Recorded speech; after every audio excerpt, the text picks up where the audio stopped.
यहाँ पर डेली मैं आप सभी लोगों के लिए क्लास लेकर आता हूँ। इस क्लास में हम सभी लोग हिंदी के बहुत ही महत्वपूर्ण प्रश्न देखेंगे और देखा जाए तो मैं आपको यहाँ पर पूरी हिंदी का रिवीजन करवाने की कोशिश करूँगा। प्रश्न से संबंधित जितने प्रश्न बनते हैं उन प्रश्नों को भी बताने की पूरी कोशिश करूँगा और मैं आपको इस क्लास में ये भी बताऊँगा कि गद्यांश से आप प्रश्न के उत्तर कैसे निकाल सकते हो। कि जितने भी देखिए हर जिसमें भी ये हिंदी पूछी जाती है तो एक गद्यांश तो आता ही आता है और 3 या 4 या 5 प्रश्न आपसे उस गद्यांश से संबंधित पूछे जाते हैं। तो आप उस गद्यांश से संबंधित जितने भी प्रश्न पूछे जा रहे हैं सभी प्रश्नों को करने के लिए ये गद्यांश मैं आपको बता रहा हूँ किस प्रकार से आपको करना है। सबसे पहले आपके सामने देखिए गद्यांश आ गया, ठीक है। तो आप लोग क्या कीजिए, सबसे पहले प्रश्नों को पढ़ लीजिए जल्दी जल्दी। डॉक्टर के आपको पता होगा कि हाँ मुझे इन इन प्रश्नों के उत्तर देना है गद्यांश में से निकाल कर।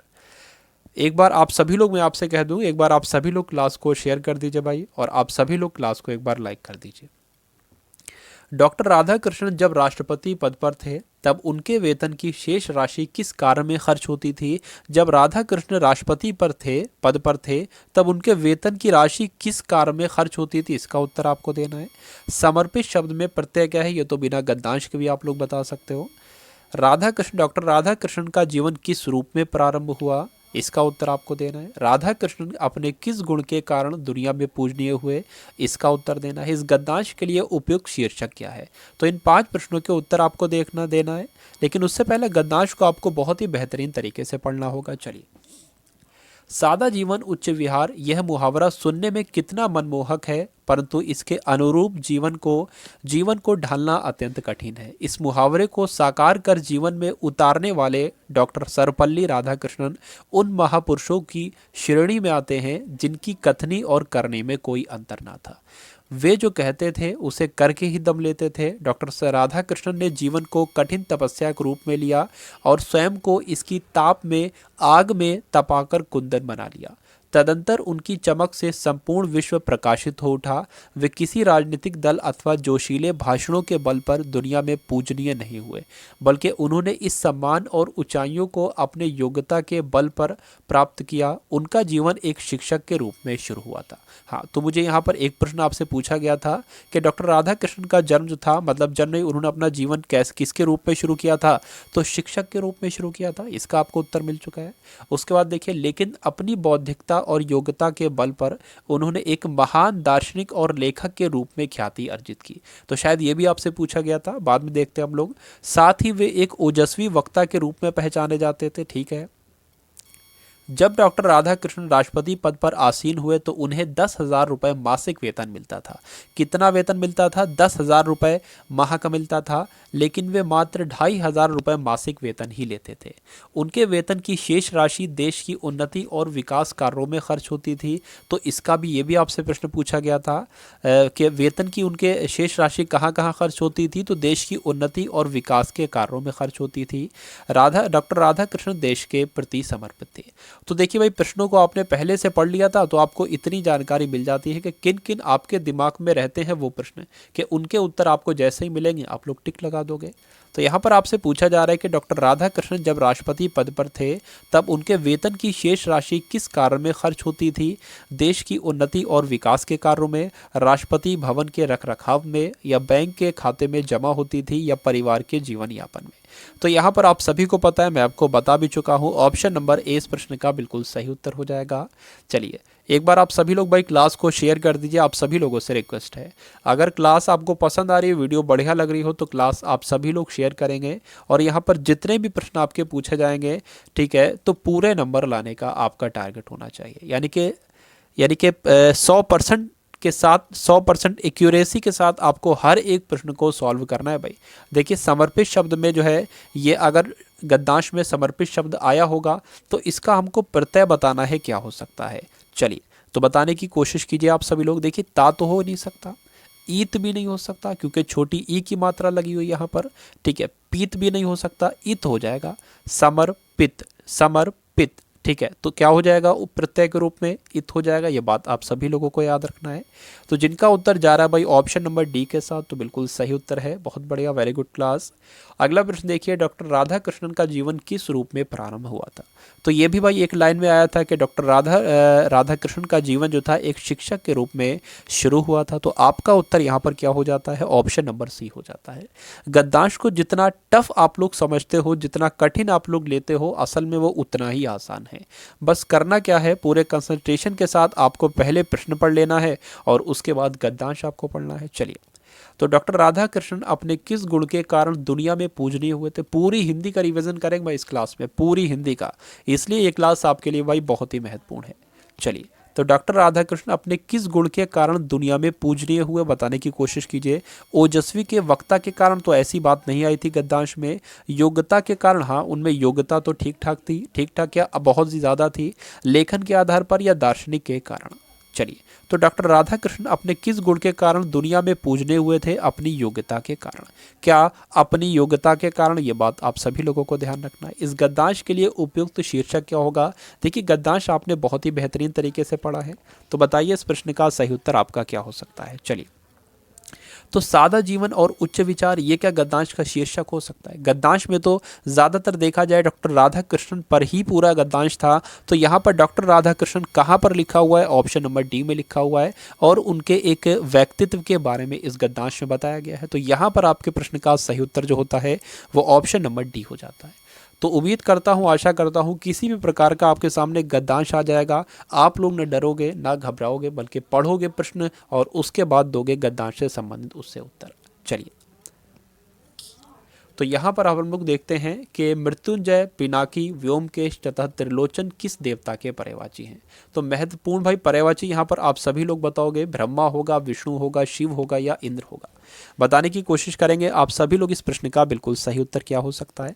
तो आप सभी लोग याद रखना है, मृत्युंजय है, पिनाकी है, व्योमकेश है, त्रिलोचन है, ये सारे के सारे किस देवता के पर्यायवाची हैं? ये शिव के पर्यायवाची हैं, आपको याद रखना है। तो जो लोग भी ऑप्शन नंबर सी के साथ हैं, बिल्कुल सही उत्तर है आप सभी लोगों का। बहुत बढ़िया, वेरी गुड क्लास।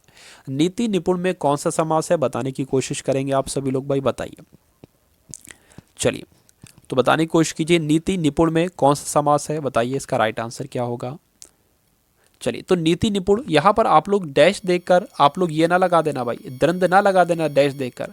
क्यों? क्योंकि डैश वहाँ पर होगा, द्वंद वहाँ पर होगा जब ये एक दूसरे के लगभग लगभग विलोम होते हैं। जैसे सुबह डैश शाम, आज डैश कल, या योजक चिन्ह कल, ऐसे कर दे, ठीक है। मिता योजक चिन्ह माता, योजक चिन्ह पिता, इस तरह के शब्दों में जो है क्या होता है? द्वंद्व समास होता है। लेकिन यहाँ पर बात करें नीति निपुण का मतलब क्या हुआ अगर मैं आपको बताऊं, यानी कि नीति में निपुण, नीति में निपुण, तो यहाँ पर कौन सा हो जाएगा? तत्पुरुष समास हो जाएगा। बात आप सभी लोगों को याद रखना है, नीति में निपुण। अगला प्रश्न देखेंगे आप लोग अब, और अधिकरण तत्पुरुष समास होगा, ये भी आपको ध्यान रखना है। त्रावर्ण किन वर्णों के सहयोग से बना है? बताने की कोशिश कीजिए आप सभी लोग। तो क्या होगा आपके इस प्रश्न का बिल्कुल सही उत्तर? तो सभी लोग बता दी जल्दी से इस प्रश्न का सही उत्तर क्या होगा। देखिए, इस एक प्रश्न से 4 तरह के प्रश्न बनते हैं, बल्कि 4 क्या, एक तरह से देखा जाए 5 तरह के प्रश्न बनते हैं, ठीक है। चलिए, तो पूछा जाए संयुक्त व्यंजन कितने होते हैं? आप लोग क्या बताओगे? संयुक्त व्यंजन की संख्या 4 होती है। पहले आप लोग जान लेते हैं कौन कौन से संयुक्त व्यंजन होते हैं। पहला आपका कौन सा हो जाएगा? मान लीजिए छा हो गया, उसके बाद त्रा हो गया जो आपसे प्रश्न में पूछा गया है, उसके बाद ज्ञा हो गया, और उसके बाद क्या हो गया? श्रा हो गया। तो ये तो 4 क्या होते हैं? संयुक्त व्यंजन होते हैं, जिसमें से एक ये त्रा है, ठीक है। अब आपसे यहाँ पर पूछा जा रहा है कि त्रा जो है ये आपका किन वर्णों के सहयोग से बना है? क्या किन वर्णों के सहयोग से बना है? तो यहाँ पर मैं आपको बता दूं, ता और रा, ता नीचे हलंत लग जाएगा और रा, इन दो के सहयोग से बना है। और ऐसा कहाँ पर लिखा हुआ है? ऐसा लिखा हुआ है ऑप्शन नंबर बी में, ऑप्शन नंबर बी में। अब यहाँ पर देखिए, मैं आपको बता दूं, मैंने एक आपको व्यंजन बताया था छा, ठीक है, छा। अगर इसका ये त्रा की जगह ये वर्ण लिखा हो तो क्या आप लोग उत्तर दोगे? ये किन 2 वर्णों के सहयोग से बना है अगर आपसे ये पूछ लिया जाए तो आप लोग क्या बताओगे? का बताओगे, नीचे हलंत लगाओगे और बताओगे शा, ये बना है, ठीक है, इन 2 वर्णों के सहयोग से। उसके अलावा अगर आपके सामने आ जाए ज्ञा, आ जाए भाई, ज्ञा आ जाए, तो ज्ञा जो है किन 2 वर्णों के सहयोग से बना है? जा, जा, धन, उआ, जा धन उआ के नाम से बना है, जा धन उआ वर्णों के ठीक है सहयोग से बना है, ये बात आपको याद रखना है। उसके बाद अगर आपसे पूछ लिया जाए मान लीजिए शरा, तो ये दो किन वर्णों के सहयोग से बना है, तो आप लोग क्या बताओगे, शाह बताओगे। नीचे हलंत जरूर होगा, जिसके तुक्का मार के आप लोग जो है ये ना लगा देना, ता के नीचे ही हलंत होगा पहले वाले, शाह और रा हो गया। तो यहाँ पर 4 से 5 प्रश्न आपके तैयार हो जाते हैं। अगला प्रश्न देखिए कि नीचे लिखे शब्दों में स्वर एवं मात्रा की दृष्टि से शुद्ध शब्द आपको बताना है, क्या होगा बताइए। क्या आपके इस प्रश्न का बिल्कुल सही उत्तर हो सकता है निलिप्त होगा, निर्लिप्त होगा, निर्लिप्त होगा या निर्लिप्त होगा। नीचे लिखे शब्दों में स्वर एवं मात्रा की दृष्टि से शुद्ध शब्द होगा। तो शुद्ध शब्द की बात करें, निर्लिप्त जैसे लिखा जाता है वैसे कैसे लिखा जाता है, जैसे ऑप्शन नंबर सी में लिखा हुआ है। तो यही आपके प्रश्न का यहाँ पर बिल्कुल सही उत्तर हो जाता है। बहुत बढ़िया, वेरी गुड, सभी का यहाँ पर उत्तर बिल्कुल सही जा रहा है। अगला प्रश्न देखेंगे आप लोग अब और बताएंगे इसका सही उत्तर। अनेकार्थी शब्द कुंडली के लिए निम्न में से एक अर्थ आपको बताना है, यानी कि कुंडली के लिए एक अर्थ बताइए भाई। कुंडली को हम लोग क्या कह सकते हैं, हम लोग कह सकते हैं कचौड़ी, हम लोग कह सकते हैं इमरती या बर्फी या समोसा। तो क्या कह सकते हैं बताने की कोशिश कीजिए आप सभी लोग।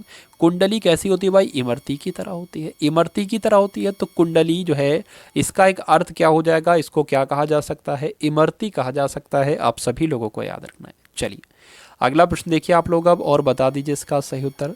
देखिए क्लास आपकी हिंदी की हो रही है, ठीक है, हिंदी में एक भी प्रश्न आपका इस क्लास से बाहर जाने ही नहीं वाला है, ठीक है। हम लोग सिर्फ आपके जो एग्ज़ाम है, आपका जो एग्ज़ाम का लेवल आता है उससे थोड़ा ऊपर ही पढ़ेंगे कि अगर आपके पेपर का लेवल थोड़ा सा अगर अब भी हो जाता है तब भी आपको कोई एग्ज़ाम हॉल में दिक्कत महसूस ना करनी पड़े, ठीक है। चलिए, और इधर उधर का हम लोग कुछ भी फालतू का नहीं पढ़ना है भाई, कुछ भी फालतू का नहीं पढ़ना है, सिर्फ आपका जो पेपर है उसके हिसाब से हम लोग हिंदी देख रहे हैं। काट का उल्लू का अर्थ आपको बताना है क्या होता है, अडिग, निर्जीव, मूर्ख या अत्यधिक सरल। तो यहाँ पर आपके इस प्रश्न का बिल्कुल सही उत्तर जो है वो क्या हो जाएगा, काट का उल्लू हम लोग किसको कह सकते हैं, मूर्ख को कह सकते हैं। काट का उल्लू मूर्ख को कह सकते हैं, बात आप सभी लोगों को ध्यान रखना है। तो जिनका उत्तर जा रहा है ऑप्शन नंबर सी, बिल्कुल सही उत्तर है आप सभी लोगों का। बहुत बढ़िया, वेरी गुड। अगला प्रश्न देखिए कि निम्नलिखित में से शुद्ध वाक्य का आपको बताना है भाई। ये इस तरह का प्रश्न तो आपसे पूछा जाता है जिसमें दे दिए जाते हैं 4 वाक्य और 3 वाक्य होते हैं अशुद्ध यानी कि गलत यानी कि त्रुटि युक्त, और एक वाक्य होता है शुद्ध। तो उस शुद्ध वाक्य को आपको बताना है। उसके प्राण निकल गए, उसके प्राण निकल गया, उसके प्राण पखेरु उड़ गया या प्राण उसका खत्म हो गया। तो शुद्ध वाक्य की बात करें, ऑप्शन नंबर ए में जैसे लिखा हुआ है ये एक आपका शुद्ध वाक्य है। तो जिनका भी उत्तर, जो लोग भी यहाँ पर ऑप्शन नंबर ए के साथ हैं, तो बिल्कुल सही उत्तर है आप सभी लोगों का। बहुत बढ़िया, वेरी गुड क्लास। चलिए तो अगला प्रश्न देखेंगे आप लोग अब और बताएंगे इस प्रश्न का बिल्कुल सही उत्तर क्या हो सकता है। चलिए भाई, चौकी का तत्सम आपको बताना है। चौपाया होगा, चतुष्पद होगा, चतुष्पादिका होगा या चतुष्कोण होगा। तो क्या होगा आपके इस प्रश्न का बिल्कुल सही उत्तर। तो चतुष्पादिका का यहाँ पर अगर हम लोग बात करें कि विकल्प लिखा हुआ है चतुष्पादिका। चतुष्पादिका का मतलब क्या होता है, 4 पैरों वाली को हम लोग चतुष्पादिका कहते हैं। और तत्सम इसका बताना है चौकी का, तो चौकी का तत्सम क्या हो जाएगा, चतुष्पादिका ही हो जाएगा। और चौकी को क्या कह सकते हैं, 4 पैरों वाली। चौकी में भी तो एक तरह से भाई 4 ही पैर होते हैं, वो जो चौकी होती है नीचे वो 4 पैर ही कहला सकते, उसको 4 पैर ही कहा जा सकता है। तो इसलिए आपका इसका मतलब क्या हो जाएगा, 4 पैरों वाली। और ये एक तद्भव शब्द है, इसका तत्सम में क्या हो जाएगा, चतुष्पादिका हो जाएगा। बात आप सभी लोगों को ध्यान रखना है। अगला प्रश्न देखिए कि निम्न में से निषेधात्मक वाक्य आपको बताना है कौन सा है। निषेधात्मक वाक्य आप सभी लोग बताएंगे। देखिए निषेधात्मक, कभी भी आपके सामने एक शब्द आ जाए निषेधात्मक, तो उस वाक्य में ज़रूर लगा होगा ना से होता है निषेधात्मक और ना से होता है नहीं। तो नहीं उसमें शब्द आना ही आना चाहिए, ठीक है, आएगा ही आएगा। तो वो शब्द, वो वाक्य कैसा हो जाएगा, निषेधात्मक हो जाएगा। अब ढूंढिए भाई नहीं कहाँ पर लिखा हुआ है। सूर्य पूरब दिशा में निकलता है, इसमें तो नहीं लगा है, तो ये नहीं होगा उत्तर। मैं आज बाजार नहीं जाऊंगा, मैं आज बाजार नहीं जाऊंगा, नहीं यहाँ पर आ गया, तो ये कैसा वाक्य हो जाएगा, निषेधात्मक वाक्य हो जाएगा। और यही आपके इस प्रश्न का बिल्कुल सही उत्तर हो जाता है। चलिए तो जिनका उत्तर जा रहा भाई ऑप्शन नंबर बी के साथ, बहुत बढ़िया, वेरी गुड, बिल्कुल सही तैयारी आपकी चल रही है और बिल्कुल सही डायरेक्शन में आप जा रहे हो। अगला प्रश्न देखिए, अनेकार्थक शब्द की श्रेणी में ना आने वाले का नाम आपको बताना है। अनेकार्थक शब्द बताइए, इसका राइट आंसर क्या होगा बताइए। चलिए तो देखिए अगर हम लोग बात करें कि ठीक है। जो बल बल को हम लोग सेना कह सकते हैं, बिल्कुल सेना कह सकते हैं, और बल को हम लोग सज़ा भी एक तरह से कह सकते हैं। लेकिन रात्रि से इन तीनों शब्दों का कोई भी लेना देना नहीं है, यानी कि ये रात्रि बिल्कुल अलग शब्द है और ये तीनों एक ही शब्द हैं। तो ये होता है भाई अनेकार्थी शब्द, अनेकार्थक शब्द। ठीक है, तो जिनका उत्तर जा रहा है भाई ऑप्शन नंबर सी के साथ, तो बिल्कुल सही उत्तर है आप सभी लोगों का। अगला प्रश्न देखिए, भानुदय शब्द का संधि विच्छेद करके आपको बताना है क्या आपके इस प्रश्न का बिल्कुल सही उत्तर। चलिए तो बात करें कौन सी संधि है, तो दीर्घ संधि यहाँ पर है और भानु धन उदय इसका संधि विच्छेद हो जाएगा। और भानु धन उदय कहाँ पर लिखा हुआ है, ऑप्शन नंबर ए में लिखा हुआ है। तो जिनका उत्तर जा रहा है भाई ऑप्शन नंबर ए के साथ, बिल्कुल सही उत्तर है आप सभी लोगों का। बहुत बढ़िया, वेरी गुड क्लास। अगला प्रश्न देखेंगे आप लोग अब और बताएंगे इस प्रश्न का बिल्कुल सही उत्तर आपका क्या हो सकता है। लेकिन उससे पहले एक बार आप सभी लोग क्लास को करेंगे शेयर, क्लास को करेंगे शेयर। आप सभी लोगों से यहाँ पर रिक्वेस्ट की जा रही है, आप सभी लोग क्लास को शेयर कर दीजिए।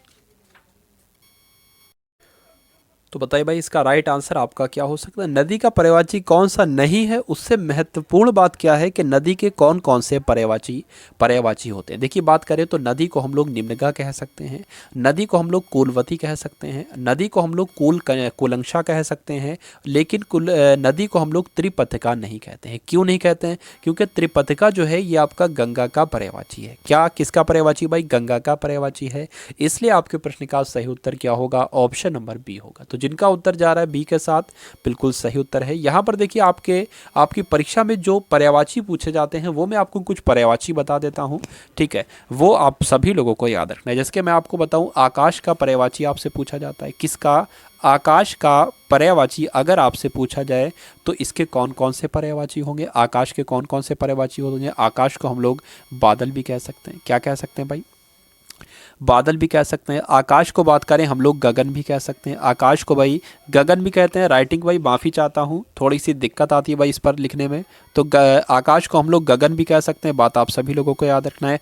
आकाश को हम लोग वस्त्र भी कह सकते हैं। ठीक है, वस्त्र भी कह सकते हैं, बात आपको ध्यान रखना है। उसके अलावा आकाश को हम लोग क्या कह सकते हैं भाई, कपास भी कह सकते हैं, कपास भी कह सकते हैं, ये भी आपको याद रखना है। आकाश के पर्यायवाची बादल हो गए, गगन हो गए, वस्त्र हो गए और कपास हो गए।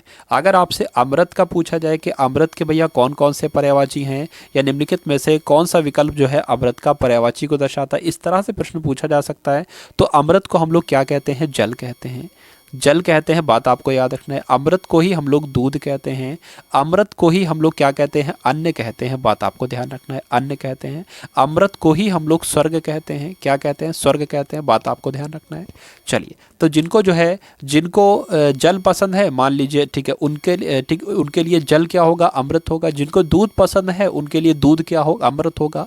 जिनको अन्न पसंद है उनके लिए अन्न क्या होगा, अमृत होगा। और जिनको स्वर्ग पसंद है उनके लिए क्या होगा भाई, सब कुछ क्या होगा, स्वर्ग क्या होगा, अमृत होगा। तो इस ट्रिक से आप लोग याद कर सकते हो। चलिए अगला प्रश्न देखिए और बताइए इस प्रश्न का सही उत्तर क्या होगा। पूछा जा रहा है अनामदास का पोथा ये एक उपन्यास है, इसके रचयिता आपसे पूछे जा रहे हैं कौन थे। तो बताने की कोशिश करेंगे और इस प्रश्न का बिल्कुल सही उत्तर आपका क्या हो सकता है, बताइए भाई। राइट आंसर आपके इस प्रश्न का बिल्कुल सही उत्तर क्या हो सकता है, बताने की कोशिश करेंगे आप सभी लोग। माखन लाल चतुर्वेदी, सोहन लाल द्विवेदी, हजारी प्रसाद द्विवेदी, हजारी प्रसाद द्विवेदी या महावीर प्रसाद द्विवेदी। तो पहली बात देखिए आपको ये याद रखना है कि अनामदास का पोथा जो है ये एक उपन्यास है।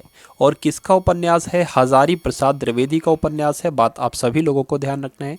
यहाँ पर देखिए माखन लाल चतुर्वेदी का नाम लिखा हुआ है। इनसे संबंधित प्रश्न आपसे पूछे जाते हैं। पहला प्रश्न इनसे पूछा जाता है कि इनकी कौन सी रचना है, हिम तरंगिनी एक इनकी रचना है। उसके लिए इनको असल में क्या मिला था कि इसको इन्होंने साहित्य अकादमी पुरस्कार मिला था। तो आपसे प्रश्न पूछा जा सकता है कि माखन लाल चतुर्वेदी को जो साहित्य अकादमी पुरस्कार मिला था इनकी कौन सी रचना के लिए मिला था, तो आपको हिम तरंगिनी बताना है। अगर प्रश्न का लेवल थोड़ा सा आप करेंगे तो पूछ लेंगे कब मिला था, तो 1955 में मिला था, बात आप सभी लोगों को याद रखना है। उसके अलावा आपसे ये भी प्रश्न पूछा जा सकता है, सुनते रहिए, कि रामधारी सिंह दिनकर को जो साहित्य अकादमी पुरस्कार मिला था इनकी कौन सी रचना के लिए मिला था, तो संस्कृति के 4 अध्याय जो है इसके लिए इनको क्या मिला था, साहित्य अकादमी पुरस्कार मिला था। अच्छा, सुमित्रा नंदन पंत को भी मिल चुका है साहित्य अकादमी पुरस्कार, इनकी कौन सी रचना के लिए, कला और बूढ़ा चांद। कला और बूढ़ा चांद के लिए इनको भी मिल चुका है, ये बात आप सभी लोगों को ध्यान रखना है। उसके अलावा अगर हम लोग बात करें, जैनेंद्र को भी साहित्य अकादमी पुरस्कार मिल चुका है जैनेंद्र को किस रचना के लिए? मुक्ति बोध के लिए। एक प्रश्न आपसे पूछा जाता है, क्या पूछा जाता है? देखिए भाई, 1955 में शुरुआत हुई साहित्य अकादमी पुरस्कार की, तो और हर साल दिया जाता है, आप सभी को पता है, कोई भी साल गैप नहीं हुई भाई।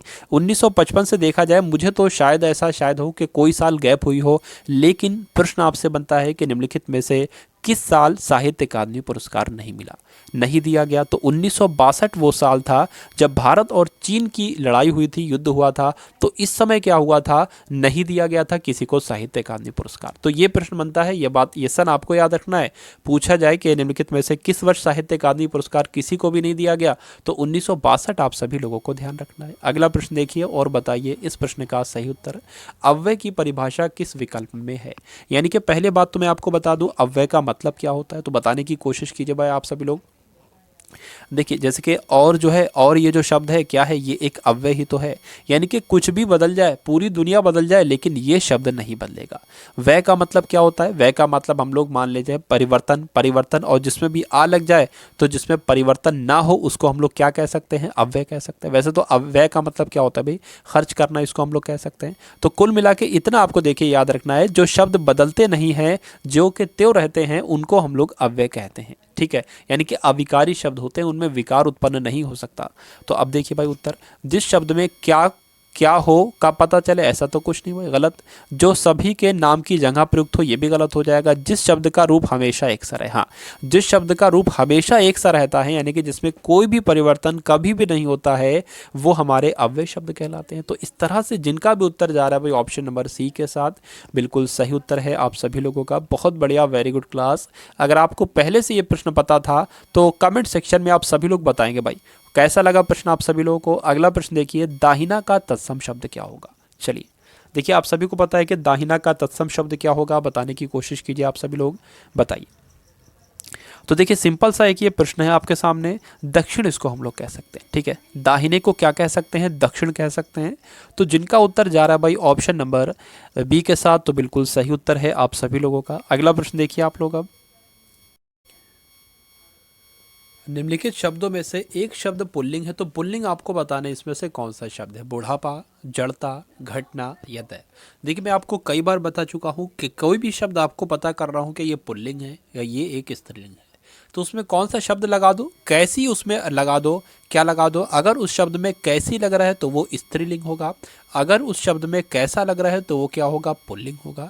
तो बुढ़ापा कैसी है, तो कैसी है तो नहीं, इसमें क्या लगेगा? कैसा लगेगा। बुढ़ापा कैसा है, तो ये एक पुल्लिंग शब्द हो जाएगा। और पूछा गया था भाई, पूछा क्या गया था? हाँ, पुल्लिंग ही पूछा जा रहा है, तो बुढ़ापा ही आपका पुल्लिंग हो जाएगा। आगे आपको चेक करने की ज़रूरत नहीं है, लेकिन पेपर में है तो हो सकता आप लोग चेक कर लो भाई। जड़ता के साथ कैसी लगाओगे आप लोग, तो ये एक स्त्रीलिंग हो जाएगा। दया कैसी है तो स्त्रीलिंग हो जाएगा। घटना कैसी है, स्त्रीलिंग हो जाएगा। इसलिए आपका उत्तर ऑप्शन नंबर ए के साथ जा रहा है। तो जो लोग भी ऑप्शन नंबर ए उत्तर चुन रहा है, वेरी गुड, बहुत बढ़िया, बिल्कुल सही उत्तर है आप सभी लोगों का। अगला प्रश्न देखिए कि निम्नलिखित में से सकर्मक क्रिया का वाक्य आपको बताना है कौन सा है। बहुत ही प्यारा प्रश्न और बहुत ही बेहतरीन प्रश्न यहाँ पर आपके सामने आ चुका है, तो जल्दी से बता दीजिए इस क्वेश्चन का राइट आंसर आपका क्या हो सकता है। मंदाकिनी सोती है, बालिका निबंध लिखती है, पक्षी आकाश में उड़ते हैं, या आपके बालक खिलौना पाकर हंसता है, बताइए क्या इसका राइट आंसर होगा भाई, बताने की कोशिश कीजिए आप सभी लोग। तो यहाँ पर देखिए, अगर हम लोग बात करें सकर्मक क्रिया की बात चल रही है, सोना क्या है, सोना क्या है, ठीक है। वाक्य को पढ़कर आपको अगर क्या का जवाब मिल जाए, क्या का जवाब मिल जाए और किसे का जवाब मिल जाए, इन दोनों का जवाब अगर मिल रहा है तो वो सकर्मक क्रिया होगी। क्या होगी? सकर्मक क्रिया होगी। अब चलिए, ये तो आपकी क्या हो गई, सोती है क्या हो गई, इसमें आपको क्या नहीं बोल सकते, ना किसे बोल सकते हो, तो ये तो आपकी अकर्मक क्रिया हो गई भाई, अकर्मक क्रिया हो गई। बालिका निबंध लिखती है, मैंने पूछा क्या लिख दी है, तो उसने कहा निबंध लिखती है। यहाँ पर तो मुझे क्या का उत्तर मिल गया, तो मैंने आपसे कहा क्या का अगर उत्तर मिल जाए या किसे का उत्तर मिल जाए तो वो आपका क्या हो जाता है? सकर्मक क्रिया हो जाता है। तो इसलिए यह वाक्य कैसा हो जाएगा? सकर्मक क्रिया वाला वाक्य हो जाएगा, और यही आपके प्रश्न का बिल्कुल सही उत्तर हो जाएगा। और भी हम लोग देख लेते हैं कि पक्षी आकाश में उड़ते हैं, तो उड़ते हैं। अब यहाँ पर तो आप ये पूछोगे कहाँ उड़ते हैं, कहाँ उड़ते हैं, लेकिन मैंने आपको बताया कहाँ का अगर आपको उत्तर मिल रहा है तो वो सकर्मक नहीं होगी, बल्कि अगर क्या का उत्तर आपको मिल रहा है या किसे का उत्तर मिल रहा है तो वो सकर्मक हो गए भाई, ध्यान दीजिए आप लोग। ठीक है, चलिए तो ये भी आपका ऑप्शन नंबर सी वाला भी आकर्मक हुआ। बालक खिलौना पाकर हंसता है, पाकर हंसता है तो हंसना है, रोना है, ठीक है, ये सब क्या है, ये सब आपकी आकर्मक क्रियाएं ही तो हैं। तो जिनका उत्तर खैर जा रहा था ऑप्शन नंबर बी के साथ। बहुत बढ़िया, वेरी गुड। क्लास को शेयर करते रहे भाई, सपोर्ट करते रहे, क्लास को शेयर करते रहे। इसमें आपको बताना है प्रत्यय क्या होगा। पड़वैया, पड़वैया में प्रत्यय आपको बताना है क्या होगा। पड़वैया में प्रत्यय आप सभी लोग बताएंगे क्या इस प्रश्न का बिल्कुल सही उत्तर हो जाएगा। देखिए भाई, यहाँ पर अगर हम लोग बात करें पढ़, तो ये एक अलग शब्द हो जाएगा ना, पढ़ एक सार्थक शब्द हो जाएगा, अलग हो जाएगा। अब बचा क्या, अब बचा तो वैया ही तो बचा भाई, वैया ही तो बचा। तो वैया आपका क्या हो जाएगा, प्रत्यय हो जाएगा। ये आपका उपसर्ग हो जाएगा, ये वाला ये उपसर्ग हो जाएगा, ये आपका प्रत्यय हो जाएगा वैया। और वैया कहाँ लिखा हुआ है, ऑप्शन नंबर सी में लिखा हुआ है। तो यही आपके प्रश्न का बिल्कुल सही उत्तर हो जाता है। चलिए तो अगला प्रश्न देखेंगे आप लोग अब और बताएंगे इस प्रश्न का बिल्कुल सही उत्तर। हस्तक्षेप का शुद्ध शब्द आपको बताना है। तो बताइए भाई, हस्तक्षेप आपने, ठीक है, लोग करते हैं किसी के काम में, तो ये हस्तक्षेप जो है ये किस तरह से आप लोग लिख सकते हो। तो बात करें इसमें जो है, ठीक है, जैसे इसमें बड़ा की मात्रा आई है तो कोई भी मात्राएं बड़े आ की नहीं आएगी। चलिए तो क्या हो जाएगा, हस्त हो जाएगा, हस्त हो जाएगा और छेप हो जाएगा। इस तरह से देख लो भाई, टुकड़े करके देख लो, हस्त हो जाएगा, हस्त हो जाएगा और छेप हो जाएगा। और हस्तक्षेप कहाँ पर लिखा हुआ है, ऐसा तो ऑप्शन नंबर ए में लिखा हुआ है। तो यही आपके प्रश्न का बिल्कुल सही उत्तर हो जाता है। Very good. अगला प्रश्न देखिए और बताइए इस प्रश्न का सही उत्तर। कि निम्नलिखित में से कौन सा कथन सत्य नहीं है। अच्छा देखिए, ये अगर इस तरह के प्रश्न आपके सामने आते हैं ना, तो ये समझ लीजिए अच्छे प्रश्न वो होते हैं, यानी कि नॉलेजेबल, उनसे ज़्यादा नॉलेज आपको मिलती है उन तरह के प्रश्नों से। चलिए तो यहाँ पर आपसे पूछा जा रहा है संस्कृत के 3 वचन होते हैं, तो बिल्कुल सही बात। देखिए संस्कृत के 3 वचन होते हैं, कौन कौन से, एक वचन, ठीक है, एक वचन, बहुवचन और द्विवचन भी उसमें होता है। लेकिन हिंदी में 2 ही वचन होते हैं, एक वचन और बहुवचन हिंदी में। तो ये तो आपका क्या हो जाएगा, ये आपका सही हो जाएगा। और एक प्रश्न भी आपका बन सकता है इस एक ऑप्शन से कि संस्कृत में निम्नलिखित में से कितने वचन होते हैं, 1 2 3 या 4। तो आप लोग टिक क्या करोगे, 3 करोगे। हिंदी में 2 वचन होते हैं, ये दूसरा प्रश्न आपके सामने बनता है। हिंदी में 2 लिंग होते हैं, बिल्कुल भाई, एक तो स्त्रीलिंग हो जाएगा और दूसरा क्या हो जाएगा, दूसरा आपका क्या हो जाएगा, पुल्लिंग हो जाएगा। ठीक है, पुल्लिंग हो जाएगा। उसके बाद क्या लिखा हुआ है, संस्कृत में हिंदी की तरह 2 लिंग होते हैं, तो संस्कृत में भाई 2 लिंग नहीं होते हैं, संस्कृत में 3 लिंग होते हैं, उसमें उभय लिंग भी आ जाता है। तो यहाँ पर आपका उत्तर जो है वो ऑप्शन नंबर डी के साथ चला जाएगा। जिनका भी उत्तर जा रहा है डी, तो बिल्कुल सही उत्तर है आप सभी लोगों का। चलिए नहीं, हिंदी की बात कर, सॉरी, यहाँ पर संस्कृत की अगर हम लोग बात करें तो कौन सा होता है, नपुंसकलिंग होता है, उभय लिंग वहाँ पर नहीं होता है। इस संस्कृत में कौन कौन से हो जाएंगे, 3 लिंग, एक आपका पुल्लिंग, एक स्त्रीलिंग और नपुंसकलिंग हो जाएगा। ये बात आपको ध्यान रखना है। चलिए अगला प्रश्न देखेंगे आप लोग अब और बताएंगे इस प्रश्न का सही उत्तर क्या हो सकता है। समय की दृष्टि से अनुकूल वाक्यांश हेतु एक शब्द आपको बताना है, क्या होगा, बताइए। चलिए अनुकूल वाक्यांश के लिए एक शब्द आपको बताना है, क्या इसको हम लोग कह सकते हैं। तो इसको हम लोग क्या कह सकते हैं, अनुकूल को इसको हम लोग क्या कह सकते हैं, प्रतिकूल तो इसका भाई विलोम हो जाएगा, प्रतिकूल इसका विलोम हो जाएगा, समय अनुकूल इसको हम लोग कह सकते हैं। तो इस तरह से आपके इस प्रश्न का बिल्कुल सही उत्तर हो जाता है ऑप्शन नंबर डी। तो जिनका उत्तर जा रहा है डी के साथ, बिल्कुल सही उत्तर है आप सभी लोगों का। अनुगामी शब्द का सही अर्थ आपको बताना है, क्या हो सकता है। जो अनुकरण करने योग्य हो, जिस पर अनुग्रह किया गया हो, जो किसी के प्रति आसक्त हो या किसी के पीछे पीछे चलने वाला। तो अनुगामी किसे कहा जाता है बताने की कोशिश करेंगे आप सभी लोग। तो जाहिर सी बात है, देखिए अनुगामी, किसी के पीछे पीछे चलने वालों को हम लोग क्या कहते हैं भाई, अनुगामी कैसे रखते हैं, क्या कहते हैं, अनुगामी कहते हैं। तो जिनका भी उत्तर यहाँ पर जा रहा है डी के साथ, बिल्कुल सही उत्तर है आप सभी लोगों का।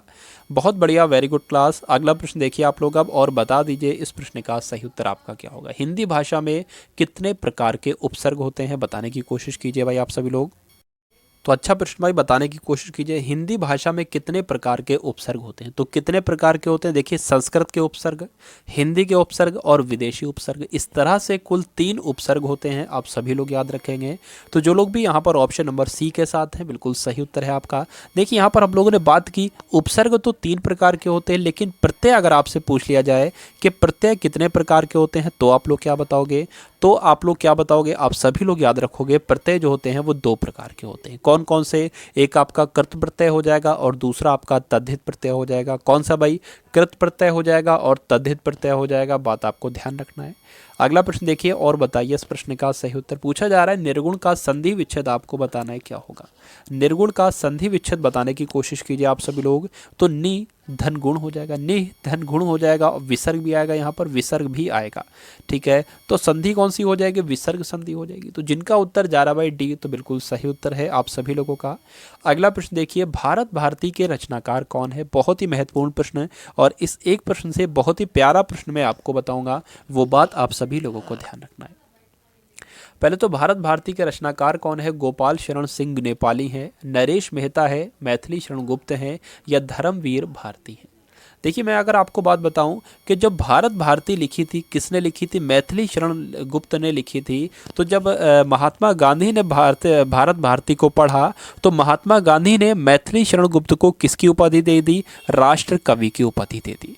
तो प्रश्न आपसे क्या बनता है भाई, प्रश्न आपसे बनता है कि निम्नलिखित में से किसे राष्ट्र कवि की उपाधि दी गई। राष्ट्र कवि की उपाधि किसे दी गई, तो मैथिली शरण गुप्त को दी गई। राष्ट्र कवि किसे कहा जाता है, तो मैथिली शरण गुप्त को कहा जाता है। बात आप सभी लोगों को ध्यान रखना है।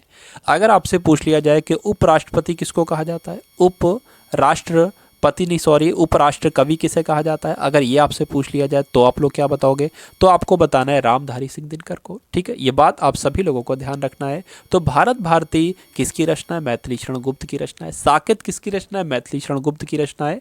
बात आपको ध्यान रखना है। अगला प्रश्न देखिए और बताइए, इस प्रश्न का सही उत्तर आपका क्या हो सकता है। चलिए, तो यहाँ पर आपसे पूछा जा रहा है कि निम्नलिखित में से एक समुद्र का पर्यायवाची नहीं है। तो नहीं है, ये आपका महत्वपूर्ण प्रश्न है। उससे महत्वपूर्ण बात है कि कौन सा समुद्र का पर्यायवाची है। तो समुद्र को हम लोग जलधि भी कहते हैं, जल निधि भी कहते हैं, वारिधि भी कहते हैं, लेकिन जलाधिप नहीं कहते हैं। क्या समुद्र को हम लोग क्या नहीं कहते हैं, जलाधिप नहीं कहते हैं। बात आप सभी लोगों को याद रखना है, आप सभी लोगों को याद रखना है। अच्छा, यहाँ पर मैं आपको और बता दूँ, जैसे कि मैं आपको कुछ यहाँ पर पर्यायवाची आपको बता देता हूँ जो आपसे भाई पूछे जाते हैं आपके पेपर में। ठीक है, आपके पेपर में पूछे जाते हैं। जैसे कि मान लीजिए कपी अगर आपके सामने आ जाए, कपी का मतलब क्या होता है। तो कपी हम लोग किसको कहते हैं, बंदर को कहते हैं। कपी हम लोग किसको कहते हैं भाई, कपी हम लोग बंदर को कहते हैं। बात आप सभी लोगों को याद रखना है। वानर भी इसको हम लोग कह सकते हैं, वानर भी इसको हम लोग कह सकते हैं। अगला प्रश्न देखिए और बताइए, इस प्रश्न का सही उत्तर आपका क्या हो सकता है। चलिए, तो हस्त का तद्भव आपको बताना भाई क्या हो सकता है। हस्त का तद्भव आप सभी लोग बताएंगे इस प्रश्न का बिल्कुल सही उत्तर क्या होगा। हाथ होगा, हाथी होगा, या आपका हस्तनी होगा, या हथियार होगा। तो यहाँ पर देखिए, अगर हम लोग बात करें, तद्भव में कहते हैं हाथ और हाथ को तत्सम में कहते हैं हस्त। तो इतनी दो बातें आप सभी लोगों को याद रखना है, क्योंकि आपसे प्रश्न ये भी पूछा जा सकता है कि हाथ का तत्सम रूप क्या होगा, तो क्या बताओगे, हस्त बताओगे। तो इस तरह से जिनका भी उत्तर जा रहा है ऑप्शन नंबर ए के साथ, तो बिल्कुल सही उत्तर है आप सभी लोगों का। बहुत बढ़िया, वेरी गुड क्लास। अगला प्रश्न देखिए कि निम्नलिखित में से कौन सा वाक्य शुद्ध है। तो अभी पूछा गया था शुद्ध वाक्य, अब आपसे पूछा जा रहा है अशुद्ध वाक्य कौन सा है, बताइए भाई। चलिए, तो तुम्हारे, ठीक है, यहाँ पर क्या लिखा हो भाई, तुम्हारे माता पिता क्या काम करते हैं। तो माता पिता जो है, ठीक है, ये आपका यहाँ पर कौन सा समास होगा अगर पूछा जाए, तो द्वंद्व समास होगा। पहली बात तो आपको ये ध्यान रखना है, तुम्हारे माता पिता क्या काम करते हैं, यहाँ पर बिल्कुल सही शब्द है, बिल्कुल सही वाक्य है, इसमें कोई भी त्रुटि नहीं है। उसके बाद लिखा हुआ है, उसने अपनी बात धीरे से बताई, कोई भी त्रुटि नहीं लगी। गर्मियों की एक बात सुनाता हूँ, तो कोई त्रुटि नहीं लगी। तुम तुम्हारे घर चले जाओ, तो तुम्हारे घर चले जाओ, यहाँ पर हम लोग नहीं कह सकते, क्या कह सकते हैं, तुम अपने घर चले जाओ। क्या कह सकते हैं, तुम अपने घर चले जाओ। तो त्रुटि कहाँ पर है, ऑप्शन नंबर डी वाले वाक्य में है। तो इस तरह से जिनका भी उत्तर जा रहा है ऑप्शन नंबर डी, तो बिल्कुल सही उत्तर है आप सभी लोगों का। बहुत बढ़िया भाई, वेरी गुड, बहुत बढ़िया परफॉर्मेंस कर रहे हो आप सभी लोग। अगला प्रश्न देखिए कि वीर पुत्र को जन्म देने वाली स्त्री के लिए एक शब्द आपको बताना है, कौन सा शब्द हो सकता है, बताइए भाई। देखिए, तो वीर पुत्र को जन्म देने वाली, ठीक है, स्त्री को हम लोग क्या माता कह सकते हैं। तो उपयुक्त उत्तर यहाँ पर क्या होगा, वसुंधरा होगा, जननी होगा, या वीर प्रसू होगा। चलिए, तो उसको हम लोग क्या कहेंगे, वीर प्रसू कहेंगे। बात आपको ध्यान रखना है। तो यहाँ पर भी वीर आ गया, वीर पुत्र को जन्म देने वाली स्त्री को क्या कहेगा, वीर पुत्र को जन्म देती है, इसीलिए तो इसको कहा जाता है वीर प्रसू। तो जिनका उत्तर जा रहा भाई ऑप्शन नंबर डी के साथ, बिल्कुल सही उत्तर है आप सभी लोगों का। बहुत बढ़िया, वेरी गुड क्लास। कुछ लड़के जा चुके हैं, इस वाक्य में शब्द कुछ के विशेषण का भेद आपको बताना है, क्या है भाई, बताइए। चलिए, तो बताएंगे इस प्रश्न का बिल्कुल सही उत्तर क्या हो सकता है। बहुत ही बेहतरीन प्रश्न है, यहाँ पर आप सभी लोगों के लिए बताने की कोशिश कीजिए। देखिए, अगर हम लोग यहाँ पर बात करते कि मान लीजिए यहाँ पर मैं लिख देता दो, कि दो लड़के जा चुके हैं, और फिर आपसे पूछता कि दो यहाँ पर क्या शब्द है, ये एक विशेषण। पहली बात तो मैं आपको देखिए विशेषण बता देता हूँ, ठीक है, विशेषण बता देता हूँ। क्या दो, यहाँ पर मान लीजिए ये शब्द लिखा हुआ है कि कुछ लड़के जा चुके हैं, तो कुछ जो है ये क्या है, ये एक विशेषण ही तो है, ये एक विशेषण ही तो है। क्यों? क्योंकि इसमें संज्ञा आ रही है लड़के, लड़के जो है ये एक संज्ञा है, और संज्ञा की विशेषता बताई जाती है जिन शब्दों के द्वारा, उनको ही तो हम लोग विशेषण कहते हैं। तो कुछ जो है ये एक विशेषण है, ये बात आपको ध्यान रखना है। जैसे मान लीजिए ये बच्चा मेरा है, तो इसमें बच्चे की विशेषता बताई यह शब्द ने, तो यह शब्द इसमें क्या हो जाएगा, विशेषण हो जाएगा, ठीक है। वह पुस्तक मेरी है, तो वह क्या हो जाएगा, विशेषण हो जाएगा। उसी प्रकार से तो कुछ इसमें जो आ रहा है ये भी एक विशेषण हो जाएगा। लेकिन पूछा जा रहा है कि विशेषण का भेद कौन सा है भाई, कई सारे भेद हैं, तो भेद यहाँ पर आपसे पूछा जा रहा है। तो देखिए भाई, अगर दो लिखा होता तो हम लोग क्या बताते, निश्चित संख्यावाचक विशेषण, क्योंकि उसमें संख्या बताई जा रही है। लेकिन यहाँ पर कुछ बताया जा रहा है, तो इसलिए इसका उत्तर जो होगा वो क्या होगा, अनिश्चित संख्यावाचक विशेषण होगा। तो जिनका उत्तर जा रहा है भाई ऑप्शन नंबर डी के साथ, बिल्कुल सही उत्तर हो जाता है आप सभी लोगों का। अगला प्रश्न देखिए, सुई का तत्सम आपको बताना है, बहुत ही महत्वपूर्ण प्रश्न, आ भी चुका है कई बार ये, तो बताने की कोशिश कीजिए। बताइए, सूजी होगा, सुई होगा, या सूचक होगा, क्या होगा, बताने की कोशिश कीजिए आप सभी लोग, इसका राइट आंसर। तो ये प्रश्न जो है आपके लिए होमवर्क में रहा, इसका उत्तर आप सभी लोगों को देना है कमेंट सेक्शन में। अगला प्रश्न देखेंगे और बताएंगे कौन सा वाक्य अशुद्ध है। तो अशुद्ध वाक्य का आप सभी लोगों को यहाँ पर करना है चयन। अभग एक मराठी छंद है, आपका भव दिए, यह काम आप पर निर्भर है, मुझसे यह कार्य संभव नहीं है। बताइए, चलिए, तो यहाँ पर अगर हम लोग बात करें, देखिए ये तो बिल्कुल सही लग रहा है, बिल्कुल सही, ये भी सही, ये भी सही लग रहा है। यहाँ पर हम लोग इसको कह सकते हैं आपका भवदीय, ठीक है, आपका भवदीय, यानी यहाँ पर आपका आना ही नहीं चाहिए था, यहाँ पर आपका शब्द जो है ये इस्तेमाल ही नहीं करना चाहिए था। तो यहाँ पर त्रुटि कौन सा हो जाएगा, अशुद्ध कौन सा वाक्य हो जाएगा, ऑप्शन नंबर बी वाला हो जाएगा।